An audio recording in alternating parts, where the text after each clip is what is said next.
I forgot I had another page. I was like, I feel like there's more books, but I'm not seeing all of them. Can I?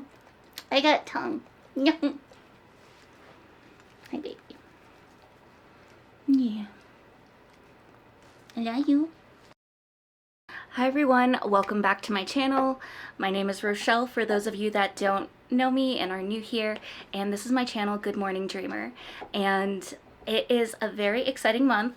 Not only is it the beginning of July, but it is also Disability Pride Month. And as you might know from some of the videos in my channel already, disability, pride, and just talking about disabilities and representation in general is something that I'm extremely passionate about. So for this month, I have a whole huge list of books that I'm going to talk about to recommend for you. Whether you're looking for books with autism representation, limb difference representation, a bunch of others that I can't think of at the moment. I'm going to have them listed down in the description below, as well as links to find those books so that it will make it a little bit easier for you. I try to go and group them all together, and I'm sure that there's a lot of books that I am missing. As someone that came out being disabled online publicly a couple years ago, it has definitely been one of my goals to go and add more books that have disability representation to my bookshelf, but I didn't really find a lot of them until the past year or so. So I'm sure there's plenty that I'm missing, and as always, please let me know in the comments down below. I just love going and talking about those types of books so that people become more aware about it, because if you don't talk about it, no one's gonna know. So with that being said, I'd like to go and start for the first topic or the first category, and I of course wanted to go and make this one about limb differences. So whether it's limb loss or limb differences, things like that, I tried to go and find a bunch of books that have that type of representation, because as I was growing up, I never knew that there were any books out there that had characters that looked like me. So now that I'm older and also know exactly what this is called, it has really become important for me to get a lot of those books and add them to my collection. So the first series that I have is Girl of Flesh and Metal. I believe there are 4 books, but I only have the first 3, and I actually found out about this book series by accident. So every now and then you can go and check on Amazon and you can find books that are free for the Kindle. Now they always range each day, and there's also the Stuff Your Kindle days, but while I was looking on that and seeing the top 100 books that were free on Kindle, I happened to find this book. So Girl, Flesh and Metal by Alicia Ellis is about this one character where her parents work for this company called Cybercorp. And this is in the future. It's a little bit more of technology and robotics and things like that kind of ruling our daily lives, and people very much relying on them. And the main character really is against what her parents go and do, but unfortunately she gets into a really bad car accident and has to have her arm amputated.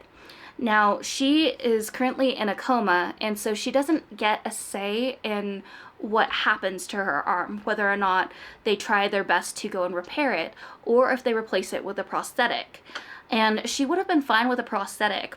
However, it wasn't just any prosthetic that replaced where her arm was lost. It is a prosthetic that is made from her parents' company. She goes through this whole process where she has to learn to not only adapt to having a prosthetic arm and no longer have the arm that she was born with, but she also has to learn to accept this technology that she didn't want in the first place being attached to her and now a part of her identity. And I thought it was a really interesting read, and I've only read the first book so far, but I liked the first book enough that I wanted to get the rest of the series. Also, with it being, you know, an amputee story, I thought that it was definitely something I wanted to include in my bookshelf. The only thing that I kind of had an issue with this book is it felt a little insta-lovey to me, and I'm very curious to see how that continues in the rest of the series. Next up, I had to include one of my favorites, Out on a Limb by Hannah Bonham Young. Mentioned this book so many different times, and I have a bunch of different copies of it. So this was an exclusive edition. This is the indie edition, and then this is the newest cover that they released. And so this book, it deals with two characters that have limb differences. The main character was born with a limb difference, whereas the other character, because of some medical stuff, he ended up going and losing his leg and now has a prosthetic leg. This story is an accidental pregnancy, but honestly, like, that whole trope didn't bother me. I never thought that I would ever enjoy an accidental pregnancy trope until I read this book. The characters are so lovable, and there's just so many really real quotes and things to relate to with people not only like learning to accept their own limb differences, but also dealing with significant others that go and ingrain these thoughts where they're not entirely sure if they feel worthy. So this book really means so much to me, and I'm sorry that I constantly mention it in almost all of my videos, but I wouldn't do that if I didn't think that this book was truly amazing and did a beautiful job representing the limb difference community. Also, the author does have a limb difference as well, so you know, this book was amazingly done because it was done by someone who completely understands it and what it's like to live with a limb difference. All right, next I have a book that I haven't necessarily read, but when I was starting to look for books that had limb differences in them, this was a book that popped up on my radar, as well as Out on a Limb, so I got them at around the same time. And this one is A Time to Dance by Padma Venkatraman. I don't think I'm saying that right, but this one is kind of wrote in verse, I believe. And the thing with this one, from what I understand, is the main character, she is a dancer, but she gets into an accident and becomes an amputee. And she ends up kind of giving up on her dream of dancing, but decides that she's going to give it another try. And so she's learning how to adapt and still stay true to her passions and her dreams, while also dealing with this entirely new thing in her life. You know, she's never had this prosthetic, and so it's kind of a journey of relearning something that she's passionate about and dealing with those difficult emotions along with it. So yeah, I'm really excited to read this one. I haven't had the chance to read it yet, but it is on my bookshelf, and yeah, more limb difference representation. All right, so then the next one is God Killer by Hannah Kaner, and I won't go into this one too much because it actually was a book that I read for the month of June, so I don't want to tell you exactly like my rating or my thoughts on it per se. But with this book, I actually had no intentions of reading this until someone told me that there actually was limb loss representation in this book. So I was like, okay, enough said. I will go and read this book. And then during my time on booktube, I actually found some people that had read this book. They really enjoyed it. So I was like, okay, we're gonna do this. So I did read this book, and it had a bunch of different points of views in it, but the first point of view that really mattered the most to me was the main character. I think her name is pronounced Kissin. And in the beginning of the book, she actually goes through this very traumatic event and ends up losing one of her legs. And so in the story, like, it's called God Killer, there's this character Kissin who basically hunts and kills these gods. And the really neat thing with that is that, you know, in the beginning you do learn about how she lost her limb, and then later you kind of hear about her journey and just the epic battles that she has while missing a limb. And I really liked some of the key details of how her friend that went and made her prosthetic leg made all these adjustments so that it would be nimble enough in some of these fights that she's in, and also made adjustments so that she could go and tighten it or make sure that it didn't rub too much. But then there are also really great details about how, you know, she would take off her prosthetic and what the skin would look like under it. And I really, really, really loved those key details, because not only is it saying, like, you know, how her movements were with her prosthetic, but it also says some of the things that come with having a prosthetic. Like, yes, it's going to rub, it's going to be sore, it might be irritated depending on you know, the amount of movement that you're doing without taking breaks. And then there were also pieces where she had a wheelchair, and when she needed a break from using her prosthetic, she would take off her prosthetic leg and use the wheelchair and move around in that, but like a little bit of a breather from having to go and walk around on her prosthetic. So I just felt like this was just an amazing way of capturing all the details of someone that has a disability, and how even if someone seems like they can go and walk and might look completely able-bodied to someone, they can still go and use a wheelchair. You know, they might not permanently use their wheelchair, but they might use it at certain times and then might not use it at other times. So I don't know. I really liked the portrayal of limb differences in this book. The next one is an honorable mention, The Invocations by Crystal Sutherland. So when I read this book last month, I did not even know that there was going to be any sort of limb loss or anything like that mentioned in the book.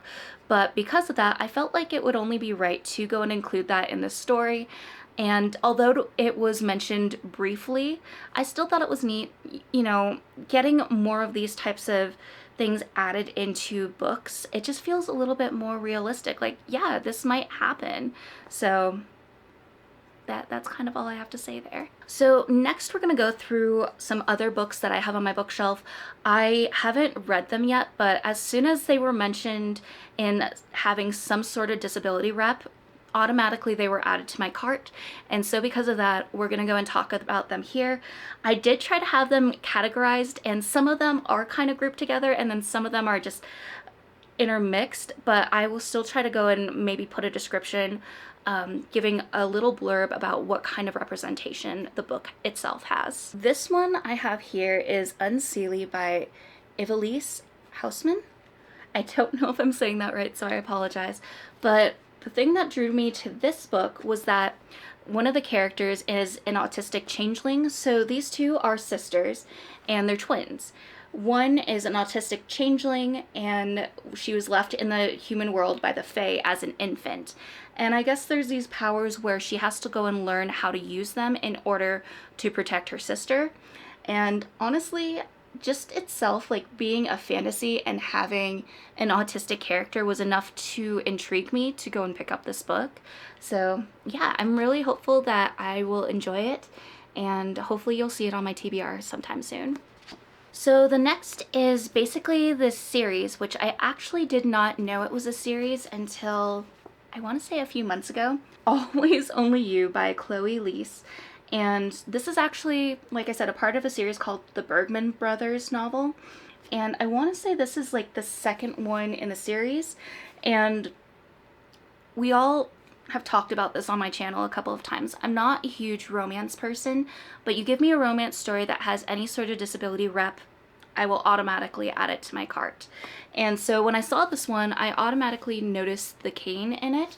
And so I was like, okay, let's go and pick this one up. And it says, it's an office romance on the ice rink and this heart-melting story about love's power, not in spite of difference, but because of it. So that was another thing that automatically drew it to me. And then the other one, which is the most recent book by the same author, is Only and Forever. And one of the characters has diabetes. This author I'm very interested about because one of the things in her description is that Chloe writes romances reflecting her belief that everyone deserves a love story.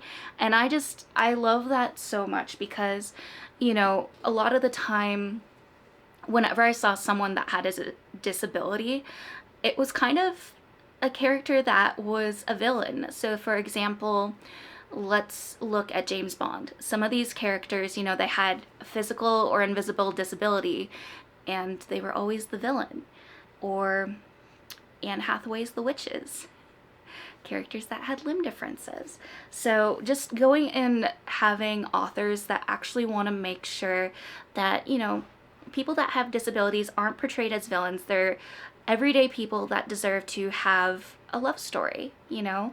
So I'm very excited to go and read this entire series and actually pick up the rest of the books that are in the 7-book series, I believe, because all of them apparently have some sort of representation in them, and I feel like it would be unfair to only, you know, zero out a couple of them that initially drew my attention when the rest of them all have something. Then the next books I have to do with the deaf community or the hearing impaired.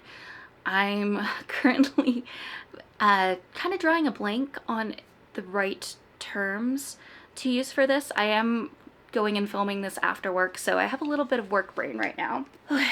So then this one is Next of Kin by Hannah Bonham Young. So with this story, we're dealing with two main characters that are trying to gain custody of their siblings and become their foster parents. But they're forced to go and live together because one character has something that the other is missing in order to gain full custody of their siblings. So the main character of note here, Warren, he actually has a brother that is in his teens and he is deaf. And so Warren does a lot of sign language with his brother. And when he moves in with Chloe, he's not thinking that she knows any sign language, but she does. And so in this book, I really loved how the author portrayed both when the characters are signing and when they're talking, or when they're talking and signing at the same time. I think this is the first book I ever read where there was different font kind of used for those kind of conversations, and I thought it was really neat. Also, I totally forgot to mention, Godkiller actually has ASL in it as well, which I thought was so neat. There was just a lot of disability rep in that book that I was not expecting. But yeah, so Next of Kin, really great if you're looking for any books you're wanting to read that have ASL in them, as well as, you know, just a really great love story. So then the next one is Give Me a Sign by Anna Sorrentino. All they need are the right words. This one was highly recommended by some people that I met through Twitch, and I'm just very excited to read it. I haven't had the chance to yet, but there are just so many things about it that I absolutely love and that intrigue me. So there's this little blurb on the back that says, "They know I'm not hearing, but I don't fit their expectations of deafness either. It's a strange realm here in the middle." I find stuff like that so interesting because someone that has a limb difference like this, there were times where I was like, am I disabled enough? You know, do I count to be a part of the limb difference community?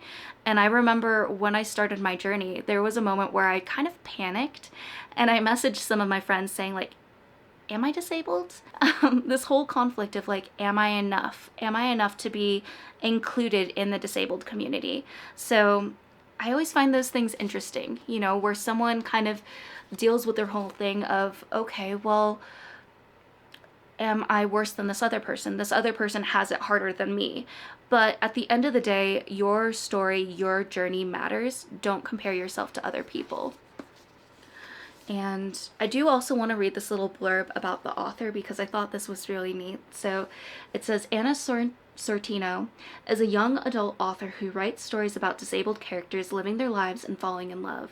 She's deaf and passionate about diverse representation in media. Now, I actually did not know that about this author, and it just makes me all the more excited to read this book. I do have another book by her on my NetGalley shelf. That one is on the bright side, and the main character is also deaf, but in that book, it also has another character, the love interest, who has multiple sclerosis, I believe. And so that one actually releases tomorrow, because today is July 1st. Yes, it actually releases tomorrow, and I have it on my NetGalley shelf. I am going to be traveling here soon, so I'm going to bring my Kindle along, and I'm hoping to get the chance to read that while I'm traveling.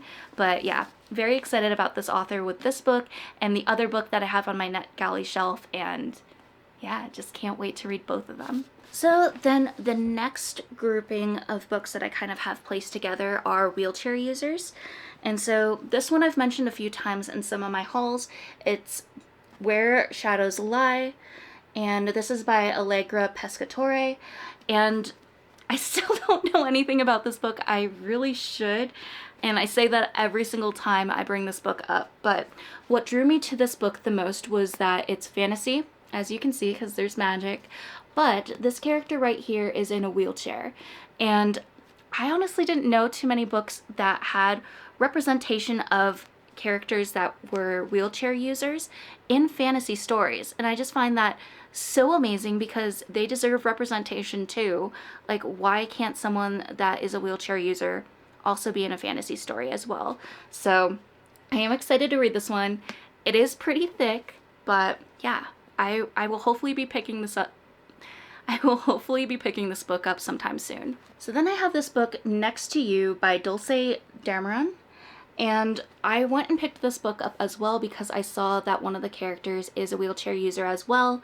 And it sounds like this character was in a life-altering accident and a heartbreaking divorce. It's one of those stories where I'm assuming like Grumpy meets Sunshine and someone doesn't really believe in love and is kind of negative towards those things. And it says, two scarred hearts must decide if love is worth the trust it takes. I'm very interested in this one as well, and yeah. One that I found in a search when I was looking for books with disability rep, and this one is Where You See Yourself by Claire Forrest. And the author that wrote this is also a wheelchair user with cerebral palsy.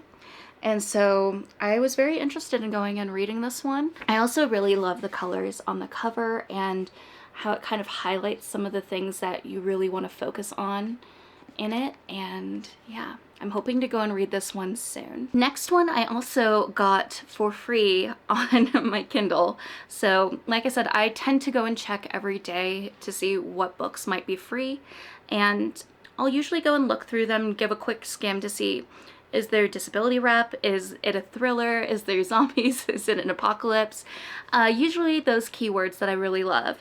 And so with this one, I was a little bit hesitant at first, but when I saw there was a wheelchair on the cover, I was like, okay, let's go and read through the description. And so with this one, the character that is in the wheelchair, she is the host of All Access Podcast. She's breaking barriers, crushing stigmas, and creating sexual connections that are fulfilling for her fans. So, and it says, I'm like Cupid, but with pink hair and fewer diapers. But it says, only I've hit a snag. A lovely listener wants some advice about accessible rope play. And I'm drawing a big fat blank. So as we know, in my anti-TBR tag, I don't really like reading books that have smut or erotic or, any of those things. So when I was reading through this description, I kind of went back and forth where I was like, okay, should I pick up this book? Should I not pick up this book? It kind of has some topics where I'm not interested in reading it, but it also has disability rep. And that's one of the things that is kind of like my Insta I need to get. So I did pick up this book. I'm not quite sure when I will read it, but because of the representation, I needed to include it and give you a little blurb about it. So I'm assuming this one is going to have a little bit of spice. So if you are someone that does enjoy reading that stuff, definitely recommend that one, especially for the disability rep. Then we have another book that I probably should have included with Unseelie, but this one is Something More by Jackie Kalile. I'm sorry.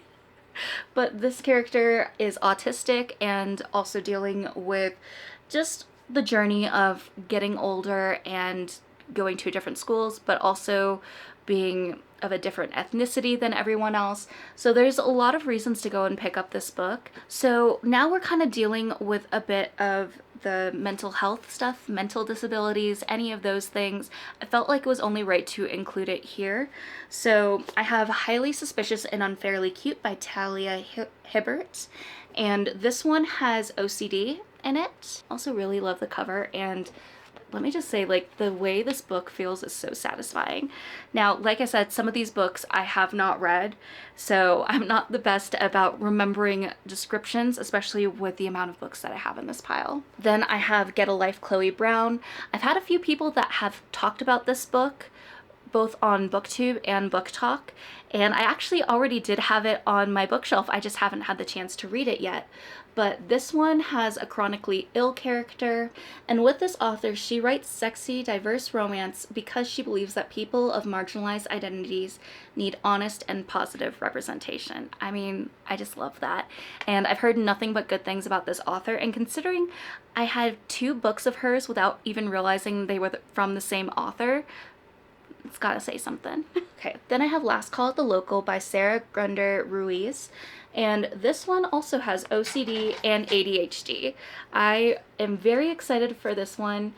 I don't know if it's because like it's in a pub or anything like that, but just something about the cover, and I don't know if it's wishful thinking, but it makes me kind of think of P.S. I Love You with Gerard Butler. Just, I don't know why, but yeah, I really can't wait to read this one as well.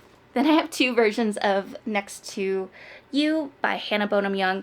This one has anxiety and PTSD in it, and with this story, the main character lost a family member in a really bad accident, and so while she's living her life, she deals with a lot of different things, such as being afraid to leave her house for a period of time, dealing with a lot of anxiety, a lot of depression, and just struggling with a lot of different things with her mental health, where she's unsure if she can even have a relationship or if someone's going to want to be around for any of that, and the messiness there. I really liked this one as well.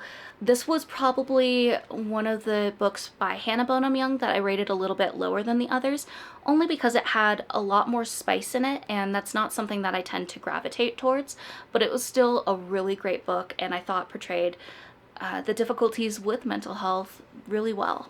So now we're going to go through some books that I haven't purchased yet but have been on my list. Alright, so some of these I'm going to go kind of quickly through just for time, and also because I don't really know too much about them besides some key pieces that they have in it. So the next one is Follow Me to the Yew Tree, and this is by Desiree M. Nicolai. And this one has chronic illness representation, which I think is really neat. It is also a novella, and I believe is around 88 pages long. So really quick read, and also a way for you to maybe reach your reading goal for the year even quicker. The next one is Ballad of Sea and Sky by Madeline Elliott. And this one is one that really intrigued me because I learned about it through another booktuber's channel, and it's basically about a siren who has asthma, and you know, they're underwater and everything like that, but not being able to breathe and having difficulty breathing was something that was very interesting to me, because you never really think like, okay, here's a siren character that also has asthma, like how would that work? So I am interested to read it. It also apparently does have spice in it as well, so just keep that in mind if this is a book that you want to pick up. Is Truthfully Yours by Kaden Armstrong, and I've actually had this one on my radar for a while, and then I kind of forgot about it, and it was brought back to my attention. So with this one, the main character is autistic. She is currently in line at a convention to go and talk to someone that created a character that perfectly represents autism. However, while she's waiting in line, there is a kid in front of her that is going and talking to this person and saying like, oh wow, you created a character that is so much like me, and asking questions and just everything like that. And suddenly that actor ends up bringing up some very ableist comments. And this girl who sees it all, she can't hold her tongue and ends up going and giving them a piece of her mind. However, people that are also in line or in the surrounding area end up going and recording this moment and posting it everywhere. And instead of people being supportive, I guess they go and bash her. And so she kind of goes and escapes and goes away to another country, another area, and while she's there ends up going and meeting someone that was also a part of that cast, but they were very concerned about her. So it's going to be one of those stories that's a little bit of romance, and from what I've read from the reviews, a lot of people say that the way the author wrote these autistic characters is beautiful, so I am very excited to read it. Is The Friendship Study by Ruby Barrett, and with this one it looks like it has ADHD. The main characters in the story are both bisexual. There's also chronic pain, prior injury, and use of a mobility aid, such as a cane. So this one is very interesting, but there are some content warnings as well for this one, and I'm really glad someone included this in the review. So I guess there's discussion of a sexual assault by the survivor. So that is good to know and be aware of with this book as well. So this one, I'm not quite sure like how it's perceived, if a lot of people like it or it has mixed reviews or anything like that. But when I first saw it, I was like, okay, I do want to add this one to my list, and it's called Disfigured on Fairy Tales, Disability, and Making Space Exploded Views by Amanda Ludick. And with this one, some of the things that popped out to me in the description would be fairy tales shape how we see the world. So what happens when you identify more with the beast than beauty? If every disabled character is mocked and mistreated, how does the beast ever imagine a happily ever after? Amanda Ludick looks at fairy tales from the Brothers Grimm to Disney, showing us how they influence our expectations and behavior and linking the quest for disability rights to new kinds of stories that celebrate difference.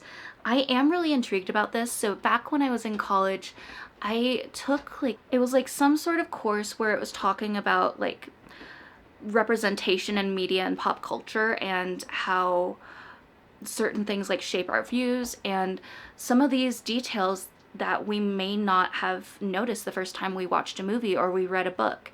And ever since I took that class, it's always been something that I've kind of thought about when I pick up something in the media, and what is this teaching me? What are the emotions that are coming across when I'm reading this or watching this movie? Like, how do I feel afterwards? What are my thoughts? What are my feelings? So I'm very interested in this one. It's definitely not something that I'd normally pick up, but I do really want to read it. And there was another comment from another person saying, historically, we have associated the disabled body image and disabled life with an unhappy ending. And so that's another reason for why I'm making this video and why I'm putting together all these different books where people that have disabilities aren't portrayed as villains. They're either the main hero of the story, where they fall in love, where they're, just living their best lives and just, being completely normal and not being portrayed as a villain or someone awful, someone to be feared. So I think all of that stuff is really important. I just realized I do have a lot of books that have autism representation in here, so I'm sorry that they're kind of mixed in throughout the video. So this one is Under Her Care by Lucinda Berry. This one is a thriller, and it deals with a character that has autism. Okay, and then the next one is also limb difference representation. So this one is Stars in Their Eyes by Jessica Walton and Aska. This one is a graphic novel, and it also has some pride representation in it as well. So if you're not really in the mood to go and pick up a novella or just a book and read through a bunch of words, and you're in the mood for a graphic novel instead, this book might be right up your alley. So the next one is Finding Balance by Katie Gardner, and I'm assuming that the other title of this book was also Brave Enough, because that's what it's showing in parentheses on this one. But it says, Jason Ellison doesn't remember having acute lymphocytic leukemia when he was 3 years old. His cancer diagnosis only enters his mind twice a year, once at his yearly checkup at the oncology clinic and one when he attends Camp Chemo in the summer. No one in his real life knows about his past, especially his friends at Atlanta West Prep. Mari Manos has never been able to hide her cancer survivorship. She wakes every morning, grabs her pink forearm clip crutches, and starts her day. Mari loves Camp Chemo, where she develops a healthy crush on fellow camper Jace. At camp, she knows that she'll never get the look or have to explain her amputation to anyone. Jace wants to move on to never reveal his past, but when Mari transfers to a school, he knows she could blow his cover. That's the last thing he wants, but he also cannot ignore his attraction to her. Mari wants to be looked at like a girl, a person, and not only known for a disability. But how do you move on from cancer when the world won't let you? So this sounds really interesting.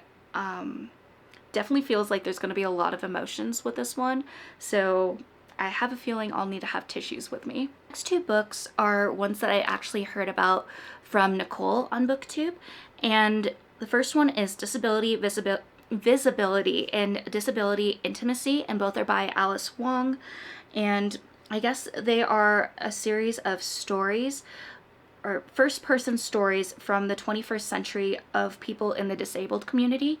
And with the second one, Disability Intimacy, this one is covering romance points of view, especially with being disabled, and what relationships look like from those points of view, because that's not always something that you go and hear about. You might see an inner-abled couple on media or out in public, and you might wonder, how does that work? So yeah, I have a feeling like this book might go and cover it really well, and I haven't picked them up yet, but they've been on my list ever since I heard about them from Nicole's channel. So then the last one on my list is I Have No Secrets by Penny Jolson, and with this one, I believe the main character has spinal muscular atrophy, and it is a thriller from my understanding of it, and I remember hearing about this through booktube, and I really wanted to go and add it to my list as well. Yeah, that is the really huge list of books that I have to recommend.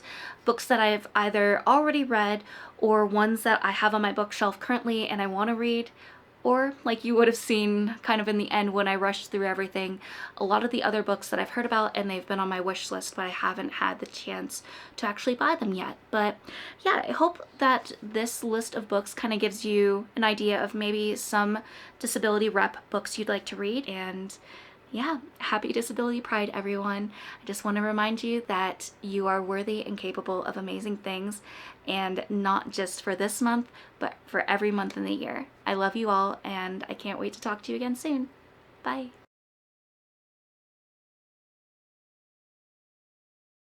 But I'm gonna have all of them listed down in the comments All right, and then the next one is an honorable.